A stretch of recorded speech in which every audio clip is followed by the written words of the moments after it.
નમસ્કાર,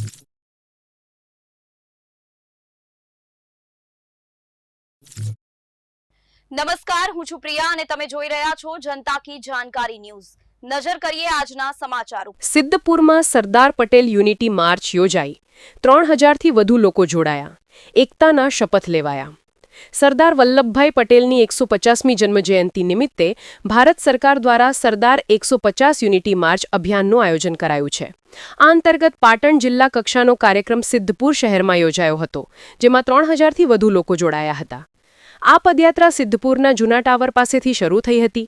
સિદ્ધપુરના ધારાસભ્ય બલવંતસિંહ રાજપૂત સહિતના મહાનુભાવોએ સરદાર પટેલની પ્રતિમાને માલ્યાર્પણ કરીને યાત્રાનો પ્રારંભ કરાવ્યો હતો।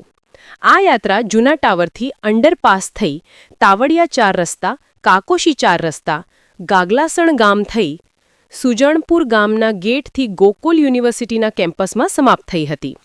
સિદ્ધપુર ખાતેના આ જિલ્લા કક્ષાના કાર્યક્રમમાં ઉપસ્થિત સૌને એકતા અને નશામુક્તિના શપથ લેવડાવવામાં આવ્યા હતા। આ પદયાત્રાનો મુખ્ય ઉદ્દેશ્ય દેશની એકતા, અખંડિતતા અને રાષ્ટ્ર નિર્માણમાં સરદાર સાહેબના યોગદાનને બિરદાવવાનો હતો। પદયાત્રીઓએ એક ભારત, આત્મનિર્ભર ભારત અને રાષ્ટ્રીય એકતાના સૂત્રોચ્ચાર કર્યા હતા। અંદાજિત 8 કિલોમીટર લાંબી આ પદયાત્રામાં યુવાનો, ગોકુલ યુનિવર્સિટી સહિત વિવિધ સ્કૂલોના વિદ્યાર્થીઓ અને સામાજિક સંસ્થાઓના પ્રતિનિધિઓ ઉત્સાહપૂર્વક જોડાયા હતા। સ્થાનિક લોકોએ ઠેર ઠેર ઉમળકાભેર યાત્રાનું સ્વાગત કર્યું હતું અને મોટી સંખ્યામાં સહભાગી બન્યા હતા। આ પ્રસંગે સિદ્ધપુરના ધારાસભ્ય બલવંતસિંહ રાજપૂત, પાટણ જિલ્લા કલેક્ટર તુષાર ભટ્ટ, પાટણ જિલ્લા પંચાયતના પ્રમુખ હેતલબેન ઠાકોર, નગરપાલિકા પ્રમુખ અનિતાબેન પટેલ, સંગઠનના પ્રમુખ રમેશ સિંધવ, એપીએમસી ચેરમેન વિષ્ણુભાઈ પટેલ, તાલુકા ભાજપ પ્રમુખ મુકેશભાઈ ચૌધરી, શહેર ભાજપ પ્રમુખ કૌશલભાઈ જોશી, સિદ્ધપુર પ્રાંત અધિકારી, મામલતદાર, તાલુકા વિકાસ અધિકારી સહિતના મહાનુભાવો, નગરજનો અને વિદ્યાર્થીઓ હાજર રહ્યા હતા। રિપોર્ટર વિશાલ જયસ્વાલ, પાટણ। નરેન્દ્રભાઈ મોદી સાહેબે સરદાર સાહેબને 150 વર્ષ પૂર્ણ થયા છે, ત્યારે સરદાર સાહેબે જે રીતે આ દેશની અંદર બાલ્ય અવસ્થાથી જ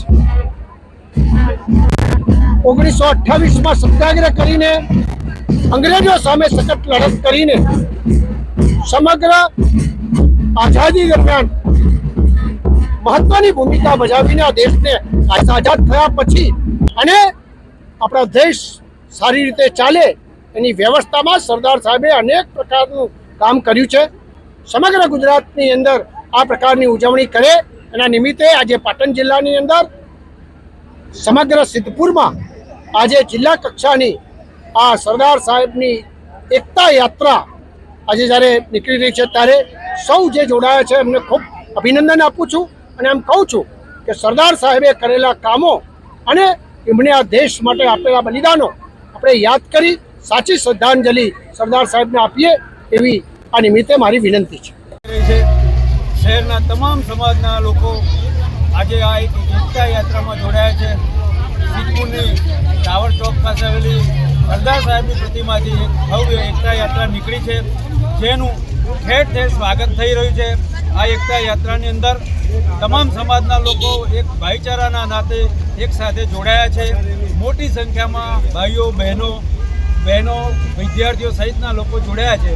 મુખ્યત્વે લોકોમાં ઉત્સાહનું કારણ એ દેખાઈ રહ્યું છે કે ઘણા વર્ષો પછી 150 વર્ષ બાદ સરદાર સાહેબનું જે સપનું હતું, જેમને આજે 562 કરતાં વધુ રજવાડાઓને એકત્ર કરીને આજે આપણે જે ભારતમાં આપણા આનંદથી જે વિતાવી રહ્યા છે, એના પાયામાં જે રહ્યા છે એ સરદાર સાહેબના પહેલી વખતે લોકોને આવી ઉત્સાહમાં એમના ઉત્સવમાં જોડાવાની પહેલી વાર તક મળી છે, જેનો લાભ લઈને સમગ્ર શહેરમાંથી લોકો ઉમટ્યા છે, વેપારીઓ ઉમટ્યા છે, શહેરના ભાજપ સહિતના તમામ પક્ષના લોકો એમાં જોડાયા છે।